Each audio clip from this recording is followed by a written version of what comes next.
Man, what's going on in the world of college football nowadays? We got to talk about this because there's some people out here that kind of getting fired up about something that I said, some of the former players said in the University of Alabama, how they looked, how they played.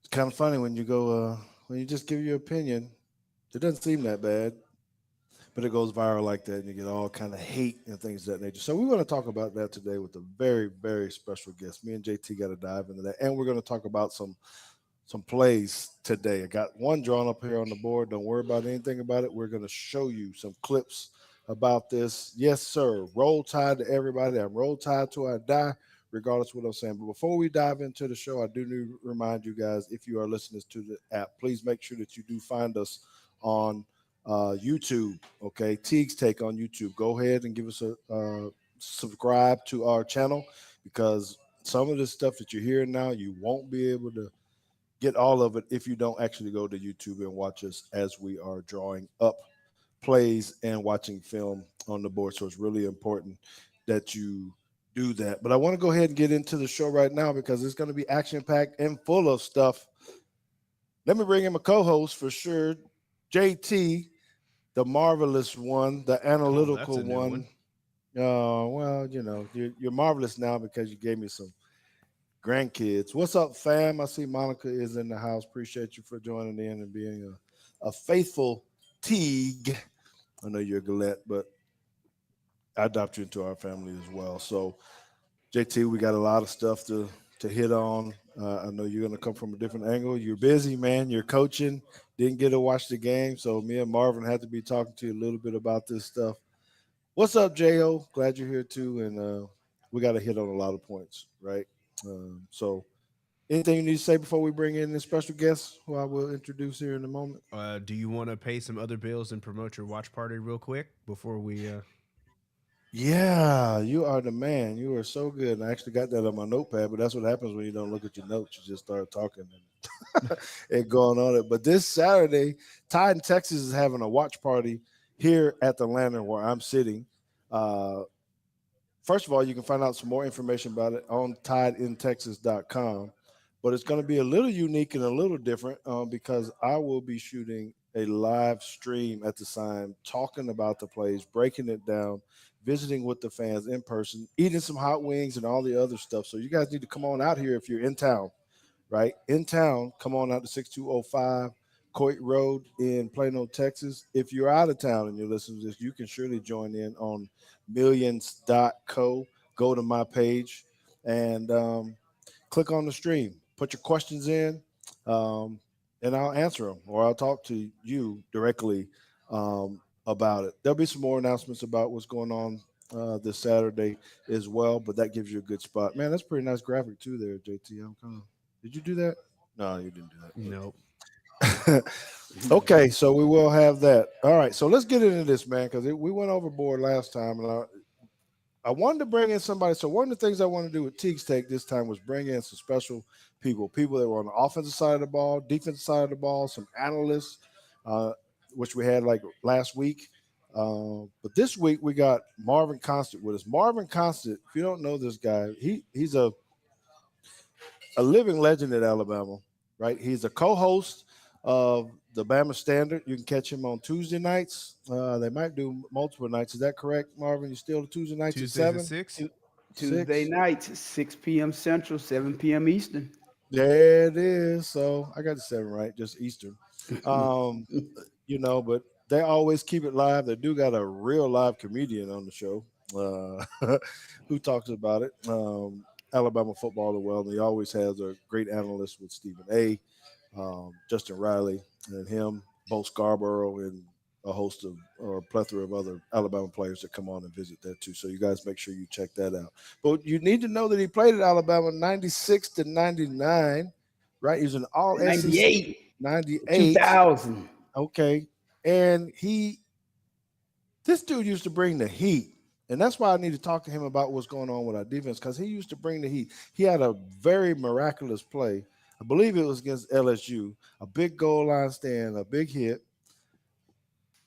And man, this dude needs to bring it. So when he's looking at football, he's looking at through a lens like I am, on how do we get better, right?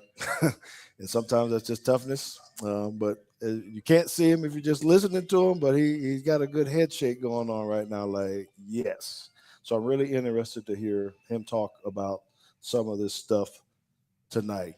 Marvin Constant wore number 45. His shoulder pads are bigger than any of the screens that we have, I believe.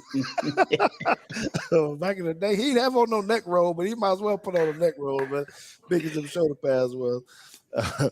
But we'd like to welcome Marvin Constant to the show. Hey, thank you for having me. Thank you. It's a pleasure to be Yes, with you sir. again. I Hey, was supposed to man. hit the applause, but it's too late now. Sorry. Yeah, that's okay. We'll catch it a little bit later. So, fellas, can I dive in just real fast about this stuff, right? Because I know people want to hear about it, right? So I put out a tweet after the game. I think some people were getting confused and thought I retweeted, but it's actually video that I actually took from the game because I was watching at the end of the game. We didn't have anybody really representing our. I'm not even talking about the game right now. I'm talking about the end of the game. So I want to get you guys to take. Y'all tell me if I'm crazy, if I was thinking about this wrong, just as a person, right? Because I felt like win or lose, you should be. It's not like high school football, JT, where you go out and get in the line and shake hands. Everybody line up on the 50 and walk out. You don't do that in college, but there's still kind of a code that you typically go out there and say a good game, say something to a coach, a player, or something. You're going to be in the league with them. You're going to go to a combine with them. You're going to do something. So it's really like that. But all our guys just kind of took off, darted right back to the locker room, all except for a couple. And so I'm just watching this unfold. And as all the Texas Longhorns were trying to come out, we didn't have any representation out there in the middle of the field. So I got irked, like real bad. Started taking a video of it. And man, I got jumped because they said I'll be in a wuss and a clown for saying, "Well, who cares if people were out there on the field? We'd already lost the game. Keep them out in the middle of the field by winning the game. Blah blah blah."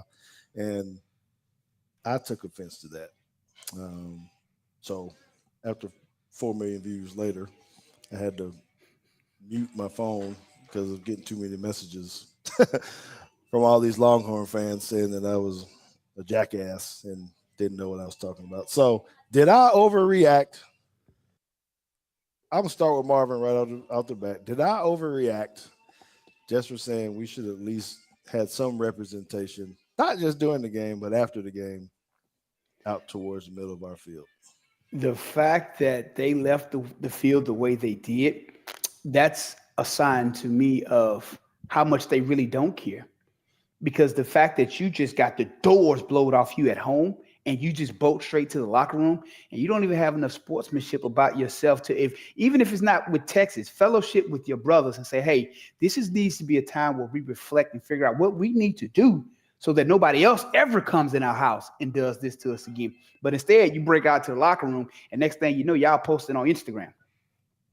Your priorities are all wrong at this point. You want to So call that guy's name, or are you just gonna let I that ain't gonna stand call on your nobody's name because I'm like you. I get a lot of flack. I made a shirt one time that said "Fire Pete." Next thing I know, it's all over the country. I'm on every news media outlet, so I know how we're scrutinized when we say and do certain things. So I'm not gonna call them out because this same group is the one talking about we're not the older guys. We're not them. We have more pressure. You don't have more pressure. You're playing college football in Tuscaloosa, Alabama. It's still 5 stoplights and a church's chicken. That's it. There's nothing else for you to worry about. All of your bills are paid, and you're getting paid now. Unlike us, who used to have to take ice cream from Brian Hall when we were done with dinner, so that we had stuff in our rooms. They have it easy, but you don't have enough pride and wherewithal about yourself to defend your home, and then you let the opponent have a whole photo shoot on the A. Where does that happen? Those photos are going to surface. You'll be seeing these photos for the next 30, 40 years. They're going to be showing them to their kids. Hey, look at when we beat Alabama and posed on the A. Where's your pride? I'm with you. You know what I think, and it's kind of funny. I laugh about it because this day and age, while they're out there taking pictures, I wouldn't be surprised if some of them guys on the team next year or something. Just the way the transfer portal work and everything else. I always wanted to play at Alabama. See, when I started taking pictures, but anyhow, JT, you were a player. High school and college. I don't think everyone thinks like athletes, right? Well, I know they don't, but your daddy wrong, Marvin Constant wrong about the way we're thinking about this. No, and I particularly don't really have anything to add. I think everything's kind of been said on that. I mean, you always, win, lose, or draw, at least go and shake somebody's hand. The dude who, if you're a corner, the receiver that was working you all game, at least just go tell him you did a good job and then leave. Um I mean, I didn't get to see the game. Just we were losing a game of our own uh, in the Star at the same time, um, and it was a particularly frustrating game that I thought that we had no business losing. But at the end of it, we still went out there, shook some hands, talked to some coaches, got some compliments from the other coaches, even though we were on the losing side, and then decided to quickly make our exit to the locker room after that. But we didn't lose and then immediately just turn around and go to the locker room. That Uh, that yeah. isn't right. Coach Prime said it best. You better take it personal. It better be personal to you because if it ain't personal to you, you're going to get your butt handed to you every time you walk out there. You're right. So I don't know. I stand by it. I don't. My feeling doesn't change about it. As we just talked about, I think it's just we got to do better about that. You know, We just got to be you, humble, winning and losing. you know what it is, though, don't you? Whoever's evaluating the talent at Alabama, they're doing a horrible job right now. All those guys who used to do this high level recruiting, a lot of them have gone on and taken other jobs.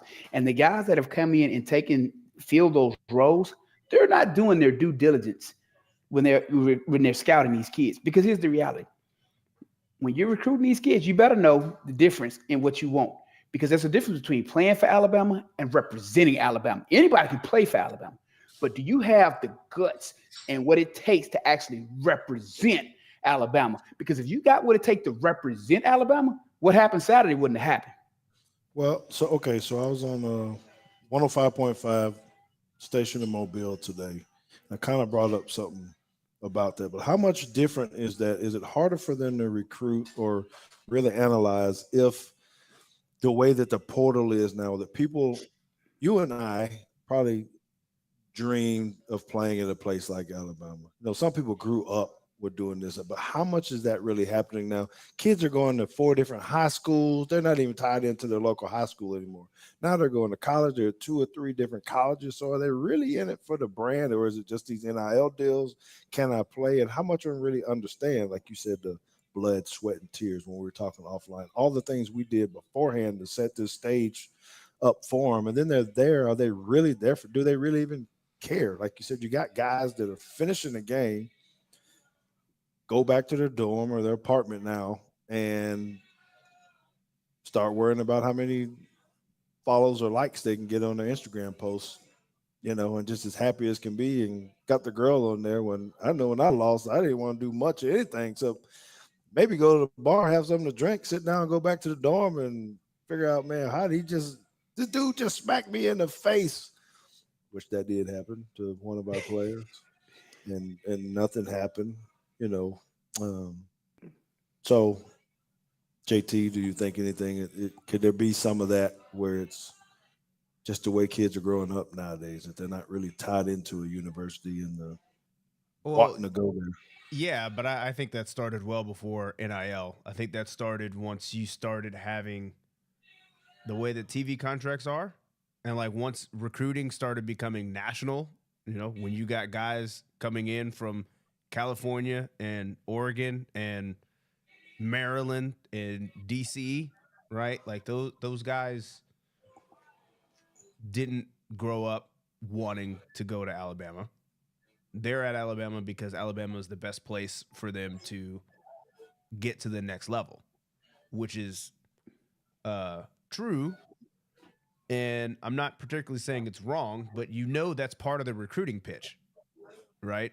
When you're going and you're snagging a Bryce Young from Southern Cal, or a Tua, for instance, who the only reason Tua was at Alabama in the first place is because Sarkisian got fired from USC. Had Sarkisian stayed at USC, Tua never would have been here.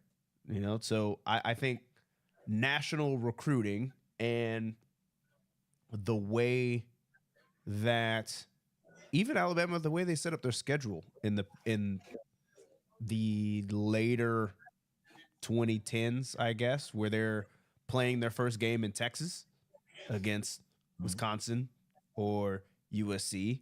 It's like, why do they do that? So that they can be shown on TV in California or Wisconsin and then play a game in Texas so they can start pulling kids from those areas, right? It's just now that they're going back to playing these home and homes where they're bringing Texas to Tuscaloosa or maybe they got Wisconsin again or whoever.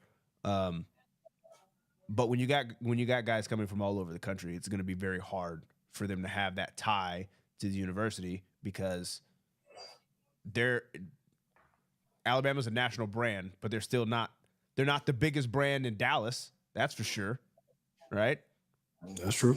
So when you got the Brockermeyer twins that have a legacy at UT and they decide that they're going to go to Bama, you'd be kidding yourself if you thought that they were going to Bama for some kind of tie like that. Okay, excellent point. Well taken. So Marvin, piggyback on that, and this is a question that was submitted before the show from Kelly is her name. Their question is, what are the players' thoughts and feelings now after a loss like this? I'm sure you've probably experienced some loss you didn't really like. I know I did. I can tell you when we lost to Florida, 35-6, I was in my feelings a little bit. So what goes on with the guys right now? How are they feeling after this game? Well, I mean, it depends on the personality. This group, that's a toss-up. I know when I played, we lost the game. We didn't even come outside. We were sitting there reflecting because, like, no, this don't happen. So how do we fix this? And again, the guys who I played with, pretty much all Alabama, Georgia, Florida, Tennessee, Mississippi. That's it. And it was personal to us because we knew what we were representing. So when we lost the game, we knew, okay, let's go figure out why we lost this game and what we need to do to ensure that it doesn't happen again. With this group, the fact that they're immediately on social media posting after the game ends, and that's all they seem to care about in their free time. In our free time, we were watching film trying to get better. We weren't off doing unnecessary things. For us, football was a business. It truly was a business, and we knew exactly what we were there to do. We embraced it, and we took the necessary steps, and we approached it that way. The way they approach it now, again, once you introduce the money, you introduce the transfer portal, you start getting kids from all over the country. They didn't grow up selling Cokes and Brian Denny like me and some of the others. So they don't understand. I used to watch you play when I was out there hustling Cokes. I'm in the upper, and I used to always go to the upper deck because I knew they wouldn't, no concession stands. So I'm gonna make plenty of money and I can watch Alabama football. What more could you ask for? You was doing sodas or you was doing like peanuts? Or were you like, No, I used to carry the tray. Yeah, your popcorn. Well, that's why your shoulders got so big, carrying them out. Man, I kid you not. I first started selling Cokes and Brian Denny when I was in the 5th grade. My uncle and his Dennis Connor were over there. They said, "You sure you can hold this tray?" Because I was only 5th grade out there. Manned up, went on out there, made my money. But I knew though, in the process of doing that, I got a chance to watch that same team that everybody in my family loved. That same brand that I grew up watching. So for me, it was like, just soak it up. So I knew exactly what I was getting myself into. And I knew anything less than me giving my best on a game was not going to go well with my family, my friends, and my teammates. Okay. So what about this? And I want both of y'all to answer this. And maybe I'll let JT go first on this one. Because now you talk about the players having an attitude. But what about the coaching staff?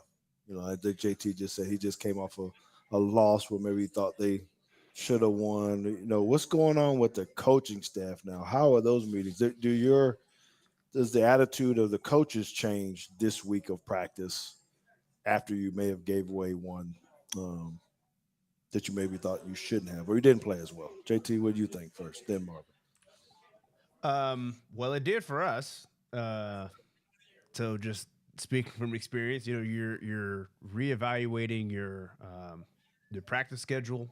What did it look like the week prior? What are the things that you should have? What are the things that you think that you should have spent more time on?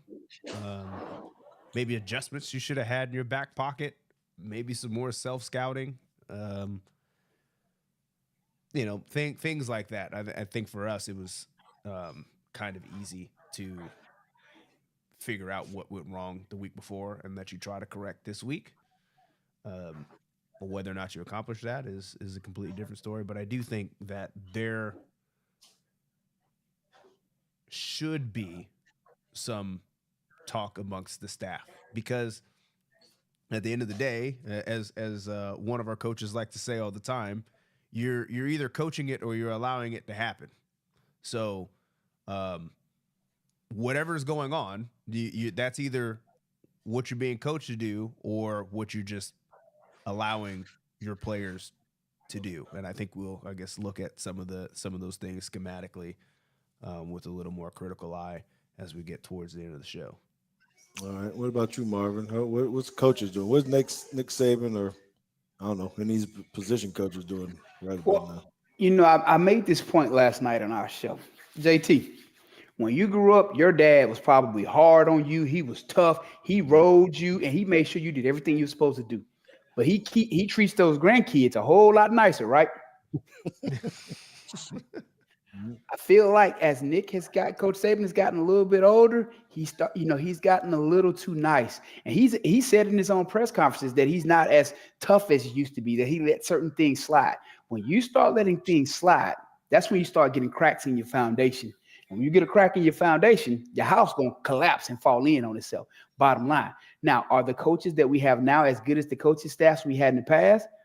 I'm going to say probably not, because here's one thing that stood out to me the most in that game. We ran a lot of cover two, a lot of two-man with the young, inexperienced middle linebacker. Like I know, George, if you're running cover two-man, you better have a middle linebacker that's a veteran, knows what he's doing, and has a set of wheels. How many times was that middle linebacker supposed to get back, deep? You know where he's supposed to be, and he wasn't back there. So it made it look like those safeties were just getting torched when they should have had underneath help. But because that middle linebacker's not back there, because he's falling for this play action pass, because he's not seasoned enough yet to realize, okay, lineman's sitting light. So I already know it's a pass play. It's not a run play. It's the little things that you have to be aware of so that you can make the appropriate read before that ball snap. Because if you're still sitting around at the line of scrimmage, filling around, trying to figure out if it's a run or a pass, by that point, the safety's been compromised. That's what happened time and time again.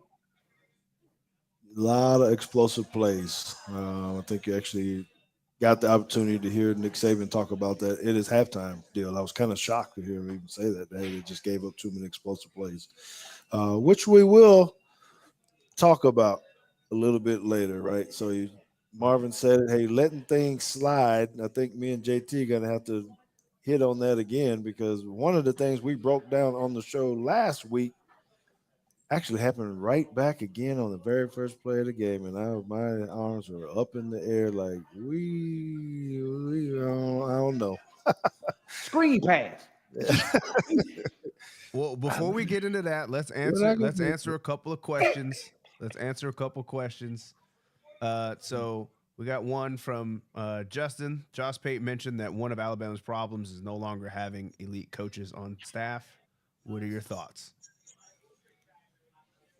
I'll go first. Let me go first. Because I see Marvin. Let me go first because I think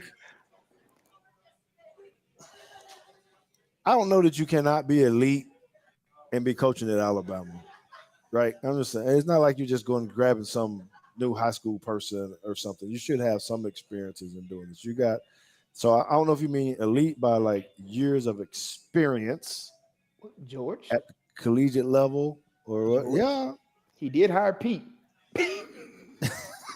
I know. And like you said, we're going to get, but some of the same things are still happening. And the problems are still there. The same things are happening. The same thing.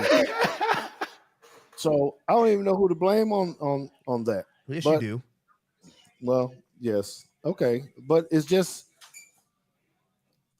I understand it, but I think it goes back into what Marvin was saying just a little while ago, how we're treating these guys. Think about what you had to do in high school too, JT. There's certain ways the way you were coached even when you're in high school, you can't necessarily coach the same way in high school now. These kids will leave. Their parents will call you, they get upset, they leave, and they move. You're in a private school. They take their dollars and go somewhere else. Private public schools now they got a what do you call it where you can go like open enrollment or whatever it is Some where places. you live in Garland, but you don't have to go to the high school that you're zoned for. You can go to the other one, if you like the coaches better or something. It kind of, I think it just takes away from that toughness that you have with a kid or the way that you coach them because they will dip on you. So um, I don't know how hard that is or how stressful that is for someone at Alabama too, knowing that if you say the wrong thing to some kid, he automatically jumps in the portal and you're gone. Yeah, I know you're supposed to say, well, beat it, you're out of here, but I don't know. It George, makes it hard. Go I can ahead. tell you this. I can pretty much guarantee you when Kirby Smart and Will Muschamp are recruiting these kids, they tell them up front, I'm going to coach you hard. If you're looking for a soft coach, this is not the place for you. They are separating the strong from the weak in the recruiting process. They're making it known up front. Hey, if this ain't for you, we get it. But just know if you come here, what the expectations are. If you notice, you don't see a lot of guys from Georgia going in the portal. You see a handful that handful that for whatever reason, but it's not like at a lot of other places though. And every time you watch them play, you see Will Muschamp chewing butts. You see Kirby chewing butts. They ain't letting up on nothing. I'm telling you, it's regardless of the period in time, you got to go find those kids who you can coach hard, who understand, hey, this man is doing this because he loves me and he wants the best for me. Because as long as you allow them to have subpar performances, are you really serving best serving them? No. By giving them passes and pacifying them, are you preparing them for the real world? No, because if you come work on my team and you're messing up, it's over. Hey, I gotta say something to Jive Ass Turkey real fast. I see the little comment he made over there. Said that my hair just turned white overnight. Nah, bro, my hair. I've had gray hair for a minute. It just I ain't using the same amount of dye that I used to use. So You want me to call? You want me to it call is what Emmett? it I can get well, Emmett on he's the a little phone for bald. you. He's a little bald. I ain't bald. So I'll put some more stuff in there. next one we got Go ahead. was why was Jalen Milrow in the pocket? He's not a pocket passer. He should be running RPOs, bootlegs, and on the perimeter. Well, Yeah, go ahead, go man. ahead, man. Listen, I don't care who you had at quarterback. 9 TFLs, 5 sacks. It don't matter who you could have had Peyton Manning himself back there. If you ain't protecting him, what difference does it make? Okay, you get him on the edge, and then what? What is that really gonna solve when he's still running for his life? If you're not again, after you've been sacked that many times and been hit as many times, like I know George, after you hit a quarterback 1 or 2 good times, he looking to get rid of Yeah, that he thing trying to quick. get rid. He trying to get out quick all the time. Exactly. He shook. Did- See Didn't a y'all see that ghost. film on Geno Smith? Did you see the thing on Geno when Aaron Donald was in his face? They had him mic'd up. He was basically cussing every time he got close to his face when he threw it in the dirt. Kind of funny. But look, hey man, I need to say this too, just to all you TV people out there too. Man, it bothers me so much. Listening to the games. If you listen to the game, every time they call someone name, it's transfer from Michigan, blah blah blah. Transfer from Colorado, transfer from something. I'm like, man, do we gotta tell everybody on the whole team that they're, transfers? Uh, it's just a pet peeve that kind of hit me when I was listening to the game, particularly on the radio, because every time they were calling somebody's name, it was always a transfer. It was like, did anybody go to school there in the beginning? So, Well, you know what really ticked me off and was my pet peeve? I seen Deontay Lawson get pancake blocked. How oh, do you, as a linebacker, not have enough balls about yourself to get that man off you before he dumps you on the sideline? And then you say, "Oh, I was tripped." Why was you getting drove back all the way to the sideline Yeah, anyway? what happened? What happened all the way before that? Exactly. he wasn't tripped. First of all, he got manhandled and hip tossed at the end. But Man, listen, like I know in film, Jeff Rousey would have rewound it 100 times if that had happened to me. mhm. If we would even got past that play. That's the only play we would have watched, and he just kept rewinding. What happened here? What happened here? Like, how do you not have enough pride about yourself to not let something like that? And it happened time and time. That offensive line was dominating us. Fourth quarter, they did whatever they wanted to do. So we'll make sure we're going to hit show play on their offensive line, or I'm sorry, our offensive line, not doing the best for Jalen Milrow um, either. Okay, so make sure you guys stick around when we get to the film session um, with that. Okay, so since I did bring up Milrow, what kind of expectations do we have for him going forward? Now, he had to, of course, you play a smaller school, then you have the big test. Now you're going to go back to South Florida. Do we temper our expectations? What do you guys think? What are we supposed to be saying about Milrow right now? Well, my expectation is still the same. I think that his biggest mistake, and this is coming from somebody who did not see the whole game or actually any of the game, so I don't have the full context. But when I look at the stat line, I see two interceptions, and I'm like, that's exactly what you can't do. I don't need him to throw 4 touchdowns. I don't need him to run for 3 touchdowns, but I need you to not turn the ball over. You didn't see how he threw him either. When you look into the trap coverage he got hit on in the very first one, it was bad. It was bad. Um, so I don't know. I think maybe we'll see a change. I didn't give Marvin an opportunity to answer on what the expectation should be for Miro, and do Well, you think they'll make a change? here's what I think is going to happen. I think that they're going to take this South Florida game as an opportunity to look at all three quarterbacks to see who, in fact, does have a better command of the offense when they're on the field. Because again, the one thing we don't want is someone who's going to be a gunslinger and continue to turn the ball over. I would rather take my chances punting and relying on my defense because our punter was actually solid Saturday. Our kicker was solid Saturday. So I'm going to do things that's going to keep my team in the game. If you're out here just throwing the ball up, I don't need that. So I think you're going to see all three quarterbacks get a run with the ones at some point in this game on Saturday to see if, in fact, who can better command that offense. Okay, and I'm gonna answer Justin's question with, I do agree maybe he should do some things. It's like I think you can have packages for different quarterbacks. I know what maybe your philosophy is, but I do believe that you should get him out of the pocket, maybe some more bootlegs and waggles and different things. Let him get on the move a little bit, because his strength is his legs. Maybe cut down the field some and give him the opportunity to run. But maybe you don't want to limit yourself, but you can't make the guy something that he's not. And I'm not sure that he's just a straight drop back passer. Um, And after he get hit a few times, he looking to get it out of there. well, it's not what they do in the league. If you look at how they use some of these guys, you're Yeah. right. But look what they did with Jalen Hurts, Justin Fields. These are designed runs. The guys are runners. They can throw. They got big arms. Maybe they miss a couple, and things of this nature. But their strength is Yeah, but their quarterback offensive power. lines protect him. Well, these guys that we average, what is it, 6'6", Hold on, time out, time six out. No, feet, time stuff, out, and they're time supposed to out, be. time out, time out, time out, time out. I seen that picture. Our linemen are this size, 350, 340, 6'8". Listen, man, the only people that photo intimidated were the owners of Golden Corral and CC's Pizza. That's the only people that intimidated because clearly it ain't translating to the field. How you that big and that soft? My Well, God. yeah. You can pass the eye test, but it's In the words of Mike Dubose, your ass is only good for getting off the bus first. yep. Okay, so when we get into this film a little later, I want y'all to think about this. Don't let me forget to get to them, right? Because some of the stuff we're talking about is pre-snap shifts and motions and how that affects our players, right? I really want to hear from Marvin on kind of what those things happen and how you have to adjust as linebackers when people start moving around and what that does with your eyes. And then also, when we get to this film, I want to be able to talk about rush lanes, defensive rush lanes. And it seemed like we were getting out of them.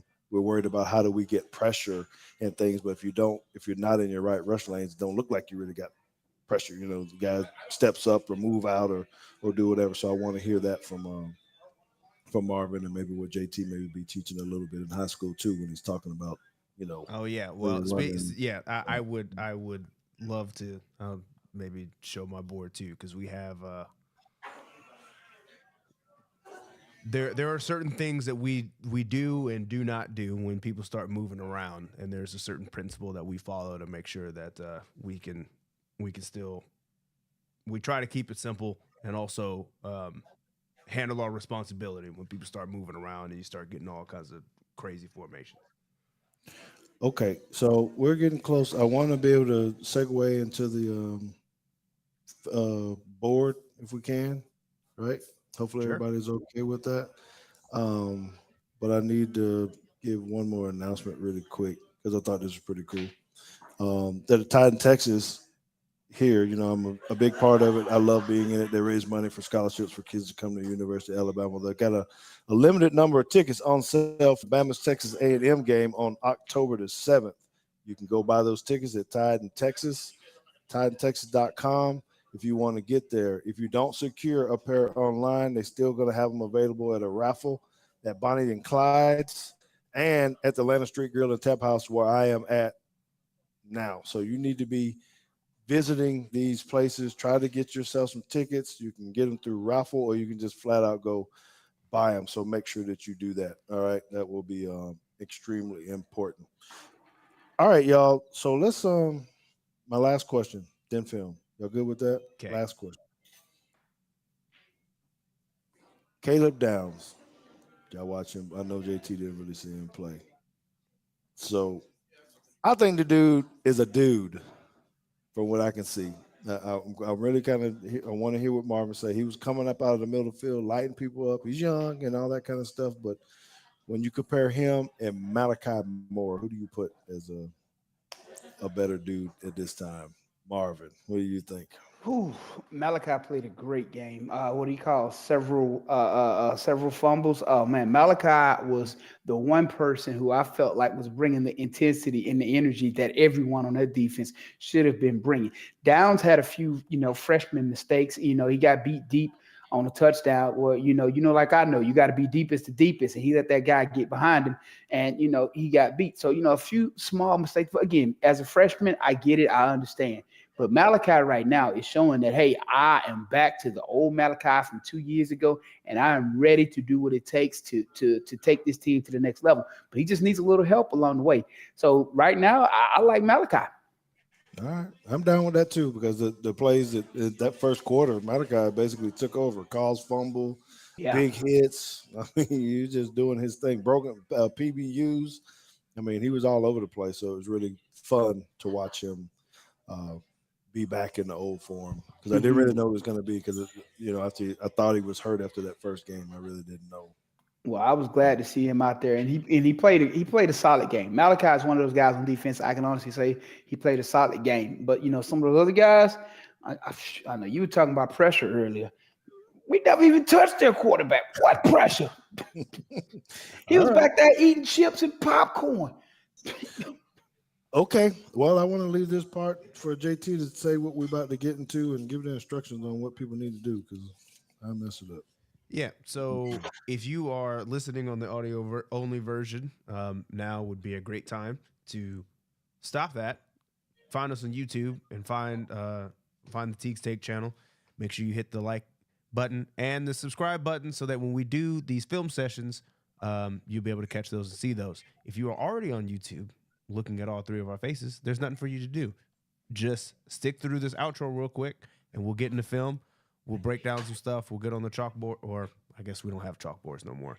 We'll get on the whiteboard and break down some things schematically. So for all of you listening to the recorded version, thank you. Come find us on YouTube.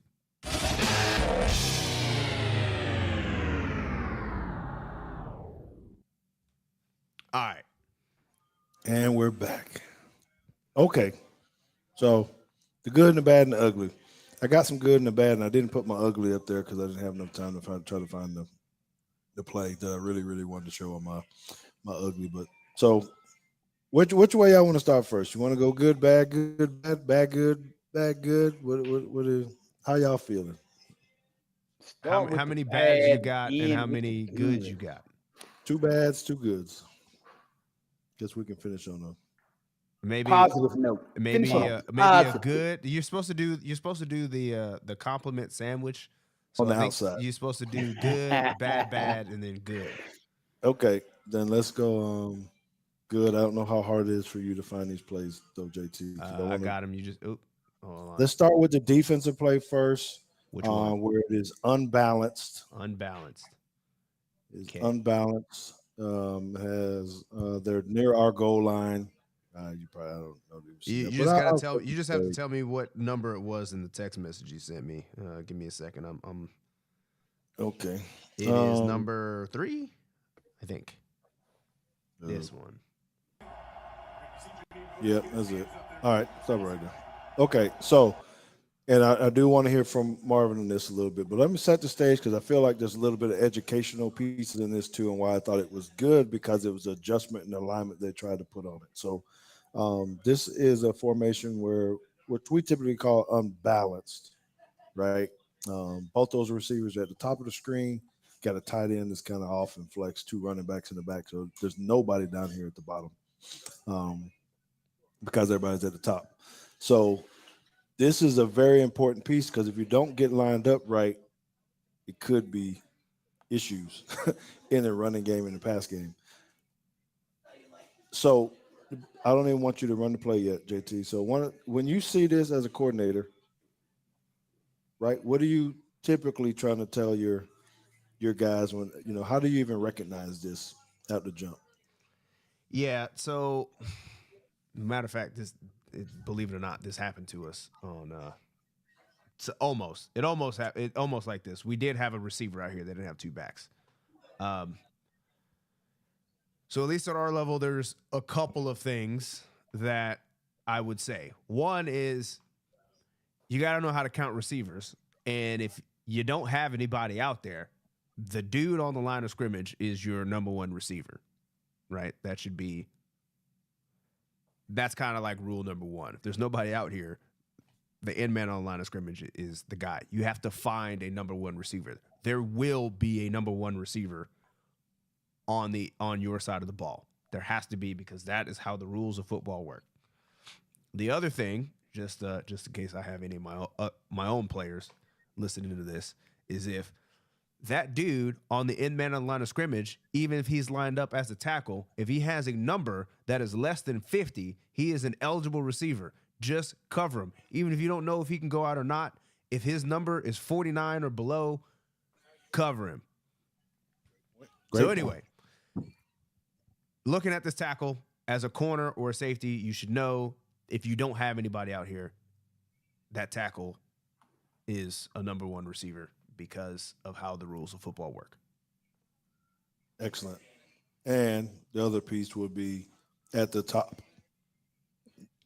Who's eligible and who isn't? Because you kind of talked about it on the bottom, but at the top, because that guy's covered up. Go ahead, Marvin. I was going to say, I'm just looking at this formation. I see the inside of those 2 at the top are covered up. So I know he can only run a screen at this point. I'm looking at the 2 backs, the one to the field. He's 1-by-1 with the quarterback. The one to the boundary, he's beside the quarterback. So I already know it looks like they're going to run a tunnel screen to the field. And if the tunnel screen isn't there, he's going to has the option to hand it off to the back on a draw. The linemen are sitting light, so they're not in full run. They tell you everything at the line. You just got to know what you're looking at. Mm-hmm. Okay, now let's run the play and see what happened. This is an old school type running play. I thought we did an excellent job on motion across, cross buck motion is what I call it. I don't know what y'all still call it. So the back on the right actually went to the left and they handed it to the left. The back on the left. But you see, he's 1-by-1 on that quarterback. So he's already telling you it's going to be screen or draw. So our guys did a really good job of playing the line of scrimmage, not letting them move them. I mean, it'd be a shame if they could run the ball off of this because we got 9 in the box, right? But I thought it was just a good piece that we actually got lined up right and we weren't running around, because a lot of times I see us kind of look around, guys are looking, because at first I thought about it when I look at the top. You see Malachi up there talking, but he might be telling them, hey, this guy's not eligible. I don't know. He's saying something. I guess that's Kool-Aid probably. Up top, tell them to go ahead and take that. So, Marvin, can you dive in this a little bit more of what you normally hear from a safety or something? Because everybody's trying to get formation recognition like JT is mentioning, so whose responsibility is it to see, hey, do you got to move the line? Because there's a bunch of different ways to get in the unbalance. It's the middle linebacker's responsibility. Again, you got to set the front to the strength. The strength, again, is to the field because you got this H right there. So you already know, okay, that's where it is. You got three receivers to that side potentially, even though number two can only run a screen because he can't go downfield because he's covered up. So you have to set the string to the field. Now, the key to this is, though, again, with that back being one by one, screen draw. So it's up to that middle linebacker to kind of adjust himself slightly over that center so that he can play the backside if he needs to, and he should communicate that to that wheel linebacker so that wheel knows, hey, look for the cutback. And we all know that H like to do that little slide motion. If not the slide motion, he still likes to run that same block where he runs right behind that center and likes to crack. It's the same thing that they always do. Okay. So the only other piece that I would say, I think we haven't handled, but at the end of the play, you see that the quarterback could have kept the ball, right? So it's still kind of a zone read principle where he could have pulled it. We're in pretty good position up there. We got two guys. The middle linebacker had enough sense to move over, though, because you better be slightly over that. You better be almost head up with that center because you got to be able to go both ways in that situation. Even though the strength is to the field, they can still run it back to the boundary. Okay. And I don't think we had any questions about any of this stuff, did we? We're good. Okay. I'm pretty good on that one. Anything else we need to highlight for the viewers and for them to understand? I just thought it was a pretty good deal because most people don't ever see this on TV. They won't understand it. It just looks like a normal formation to them, but it's not at all. Okay. So let's go to the first play of the game. Okay. That is Our very first clip with us in it. So this one, we spent a heavy dose of getting on the board and talking about this last time, right? These screens and how many people you're supposed to have over spread formations. So JT did a really good job of explaining, like typically what we kind of play out of this, who's reading what. And I went into talking that I just think people are going to keep doing it because they're just going to say our guys are better than yours. Right? So they got this called an empty set, right? I don't know if this is five wides or not, or if it's no. Five? This is a. That's five. It's five wide, but the inside receivers are running back. Oh, okay. Yeah, so it could be 11 personnel. It could be 10. But anyway, it doesn't matter. The look is still the same, right? So I was thinking that number 3 at the top is probably tight end. That might be stereotyping, but whatever, right? Okay, so they got 3 guys out there. We got 3 up top. They're like, well, we're just gonna take it. We'll let 2 guys block and let our guy try to make a tackle. So roll the tape. This is so frustrating to me, especially when I saw it happen the first play of the game and they kept running it over again. 2 blockers for our 2 defenders. 10-yard game right out of the chute. So corner got to press the point of attack on that. Other 2 got to play that inside out. That's the only way you're going to stop that. If you're just going to run outside and let them force you out of bounds, it's going to work all day. You got to press the point of attack.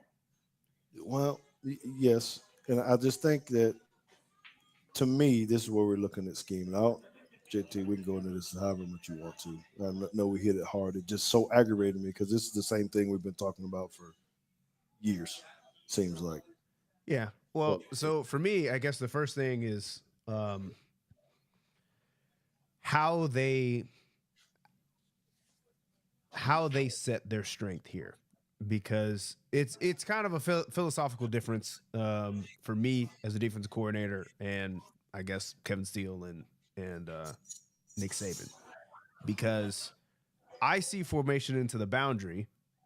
If they line up this way, I actually divorce our front from the back end. Meaning, I want Malachi Moore to the passing strength. I understand there's a lot of space out here, but you have 3 guys into the boundary, and I want to keep my linebacker in the box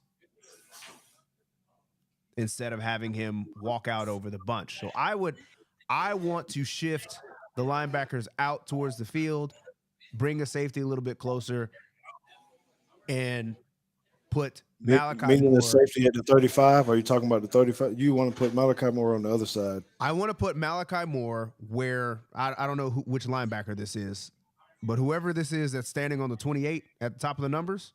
Yeah, I thought it was 32.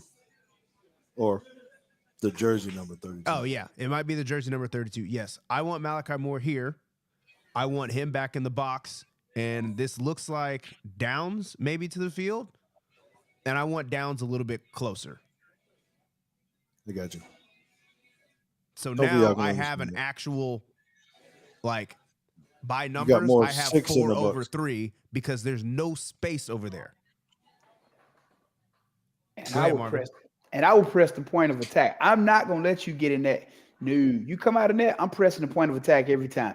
You're Well, gonna yeah, have so to. now, so I agree with you. That's why I would have Malachi over there because Yeah, Malachi now can press the point of attack because he doesn't have to fold back into B gap anymore. I have a right. linebacker still sitting here that can fold back into B gap, but Yeah, but he can't press the bunch and play run, which is Right. why I think schematically I would already have my nickel where the most receivers are. he's basically saying Deontay, if that is 32, right up top, is in a very bad position because he got to play the pass and he potentially has to come back in the box too.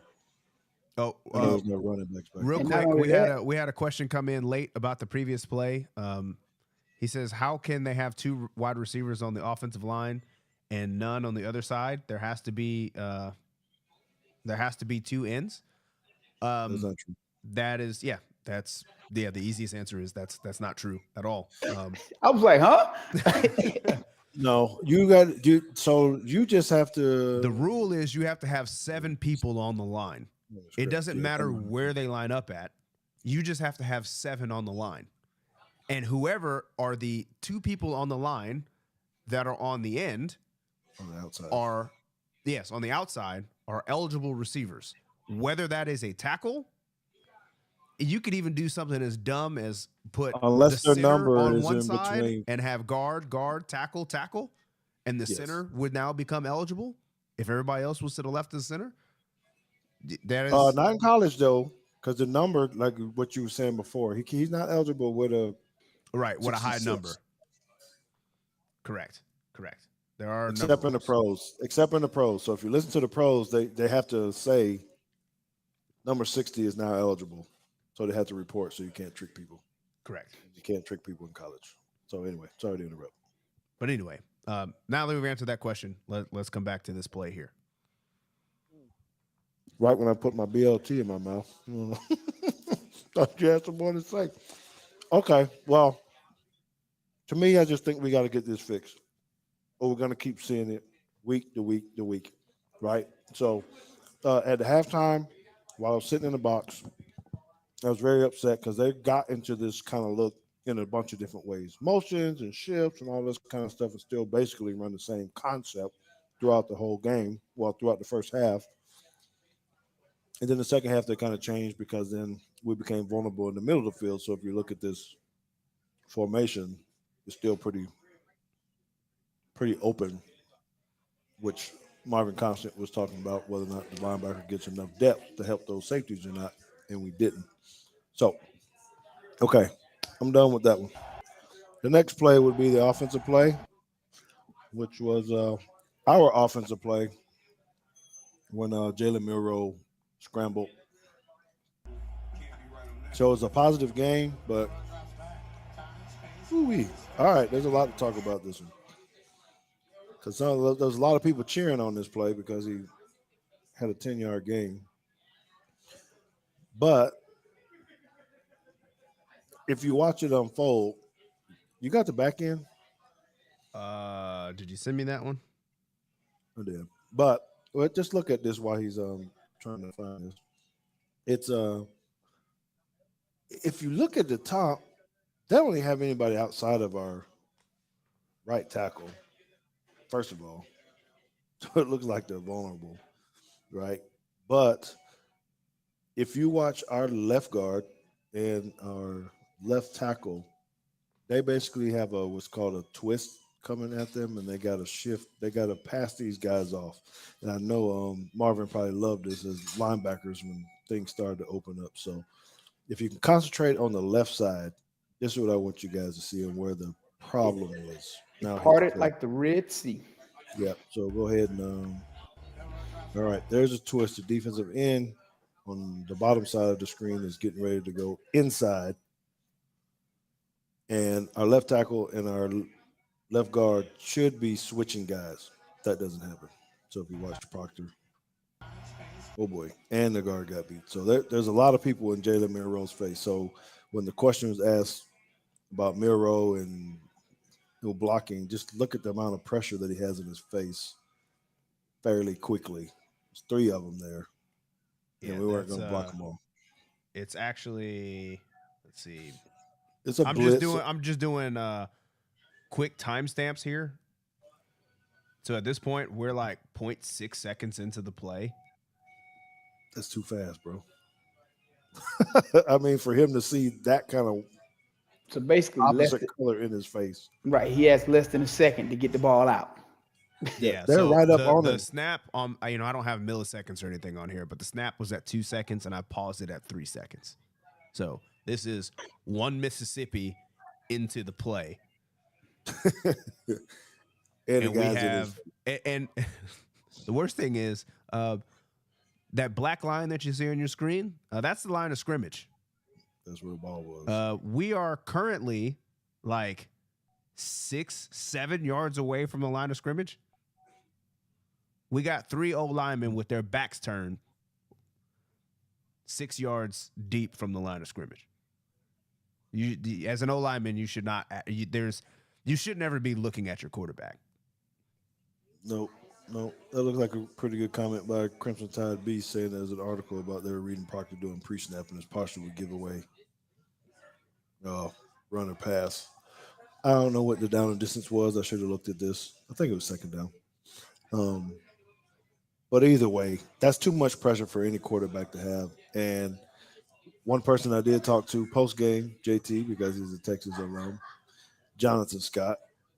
So he hit me to a whole lot of this stuff saying that our left side of our offensive line was trash, pretty much. His opinion, not mine. Just saying that this was kind of a broke down. So anyway, you let the play go. He escapes, and he goes and picks up the first down pretty easily. So we're always cheering at the game, and everybody's going, "Ooh, look at him!" But there's the back end. There's the problem. So just look at the left side of the screen. Our left 74 should have bought a ticket. Our left guard. Can somebody explain to me what we're doing with the wing here? I don't know if he's supposed to be going out for a pass. Well, he does end up going out for a pass, but I guess he's checking the backer for a blitz because our back ends up. Well, watch what happens with our running back. He's already out of balance and kind of takes the blow there. That looks like holding to me, but okay. Yeah. So there was a lot of bad in this. But if you go, the main thing. So someone asked me today what was going on with the secondary. Go back. If you look at the wide receivers downfield, you can see it better on the back end. Okay. None of them were open either. They're all plastered. Everybody, the corner down here is everybody's covered anyway. I don't know what he would have did if he had time to stand in the pocket or not anyway. So that was a bad one for me. Of course, he threw some picks. The interception that he threw earlier was not so good. But, doing things like this make you say, okay, we need this if we can't block well enough. All right. Any more comments about that one, fellas? Marvin? Nah. Not a whole lot to say, is it, right? Okay, then let's go to a positive one. That'll be the last play. I think it was It's a running play. Yeah, you so can see the colors. The reason why I wanted to show this one was really because of the physicalness of the play, and then I want to get Marvin to talk about what this defensive end / linebacker is doing and what linebackers have to do with that. So this is would you call it a trap, a long trap, as opposed to a zone, just because it's tackle? Yeah, you got a tackle pulling, so yes, a trap. So he's supposed to be going to trap somebody. They don't have anybody there. So works out in our favor. He ends up getting to I don't know if that's a backer or whatever. But I thought it was great. You can see our linemen are now still, at the line of scrimmage, not getting pushed back. There wasn't a big enough crease for Jace to get through.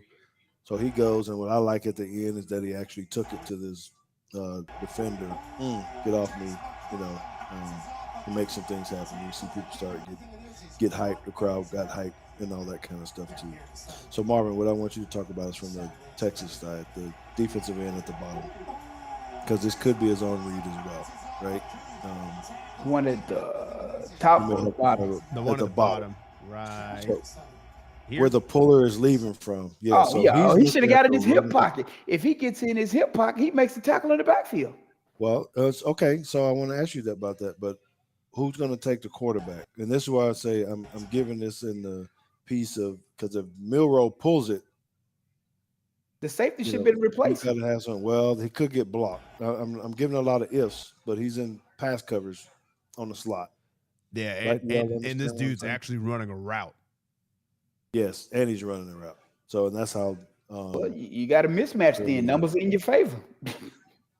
Right. So, what I'm saying to you is, how hard is that? Can you even talk about that? Oh, you mean like which decision? Well, it's not difficult at all, because he's going into that game. He's responsible for one of the two. So either he's responsible for the back or the quarterback. Somebody else is responsible for the other one in that situation. So he has to stick to his keys. And if he was responsible for the back, he should have got in that tackle's hip pocket and went to the back. If he was responsible for the quarterback, then he did what he was supposed to do. Okay, good. And I agree. I just wanted to hear what you had to say, because a lot of people, they would say it looked like he didn't do anything. No, it looks like he was responsible for the quarterback, and once he seen the quarterback hands it off, he went in the trail. All right. JT, I know you guys see this. Some too. Marvin, miss anything or any coaching points? No, I mean that's the way we teach it. We teach our ends to always make sure that it's a give read, because I mean, at least at our level, if they're typically, if you're going to get teams that are going to be running zone read, they actually want the quarterback to keep the ball. Otherwise, they would just call trap and hand it off and tell the quarterback to get out the way. So we tell our ends, you're responsible for the quarterback and make sure he hands it off, and we let the linebackers just take dive, because that's what we work on, an inside run, right? And I would say that's probably what their game plan was, knowing that Jalen Milroe is as fast as he is. They were like, hey, let's make sure Ford doesn't get on the outside on us. And he did what he's supposed to do. All right. So good play there. And we need to be able to see more of that. I think if we can establish the run dominance like this and continue with it, stick to it, maybe it'll take some of the burden off of Milroe or whoever the quarterback is, because it does open up a lot of things for play action if you can do that. Right? All right. Okay. Well, any closing remarks, fellas, or any questions that we need to address before we go, JT? Maybe next week we need to talk about the umbrella principle. Maybe we'll talk about that during the watch party. Okay, we can do that. Well, look, man, it's been a great session. We know we've had you guys here for a long time. We love working this film down. Appreciate you guys for tuning in. Marvin, thank you so much for coming in and giving your expert analysis on these. Does a great job. Woo, my man. So we really put that on there because you put your shirt back on before the show. So we did that. But thank you so much for your time. Make sure you guys give him a look. Go to his podcast, The Bama Standard, on Tuesday nights, 6 o'clock Central, 7 o'clock Eastern. Right? They can find you there. They do a great job with analyzing things, and they got a lot of opinions, a lot of different things. So it's pretty awesome to be associated with you, and thank you for having me. Yep, JT, we do appreciate you. As always, I appreciate you letting us have the grandkids for a few days too by ourselves. So with that, man, we're gonna call it a night. I'm gonna go hit this bar, 6205 Court Road, Lanner Street, Tap House. Y'all need to come out here. I had the BLT today. Man, it's good. Don't forget about Saturday. Come on out here. Come see me and JT for a little bit. JT won't be here the whole time, but he let me he come and see his dad. He didn't really come see y'all. He come see his dad because he lives about 30 minutes away. He asked for something. Can let me hold $20 or something? You know how kids do. You got any kids, Marvin? You got kids? Yeah. So they still asking you for money or anything like that? In college. So That'll be yes. anything. Yeah, you're right. They're It's getting definitely more anything. expensive. So we'll be back again next week, though. Same time, same place. We're gonna keep it live like we always do. Keep up with us. Thank you guys for watching in. We're out of here. Peace.